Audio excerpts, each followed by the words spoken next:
తీరిపోతుంది. ఏంది మా మరి ఏమైనా జ్యూస్ చెప్పచ్చు జ్యూస్ గీస్ ఇట్లాంటివన్నీ నాకు కుదరవు. అమ్మో నా వల్ల కాదు. Bye bye bye. అయినా డబ్బులు ఖర్చు పెట్టేయాలరా మనిషితో, ఏదో ఒకటి చేయరా నువ్వు. నేను చేస్తా ఆగు. హలో హలో మామా, చెప్పురా.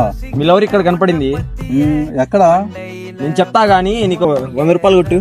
కొడుతున్నా ఒక నిమిషం ఆగు. హలో రే, 100 రూపాయలు కొట్టినాగా? ఏంది, ఏం చెప్పింది? ఏం చెప్పలేదు. సరే చెప్తా గానీ రీఛార్జ్ అయిపోతుంది. తొందర కొట్టు. రీఛార్జా? బోల్తా కొట్టించావు మనిషి, అన్నని 2 సార్లు బోల్తా కొట్టించా, చూసావా? దమ్ముంటే నువ్వు కొట్టి చూద్దాం. టీవీ పెట్టించావు, ఇప్పుడేమో రీఛార్జ్ చేయించుకున్నావు. సరే ఏం చేద్దామంటే బిర్యానీ ప్లాన్ చేద్దాం. ఏం చేస్తావు ఈసారి? 2 సార్లు నువ్వు చేసావు, 3వ సార్లు ఎక్కడా? బయట ఉన్నా జాని, ఏం చెప్పు. ఫోన్ చేసింది అన్నాడు కదా వాడు, ఈసారి నాకు చేసింది. నీకు చెప్పమని వాడు చెప్పలేదంట నీకు. చెప్పలేదు. బిర్యానీకి అమౌంట్ కొట్టు. నీకు ఏం చెప్పింది? అవునా? ఏదో ఒకసారి వెనక్కి తిరగండి ఇద్దరు.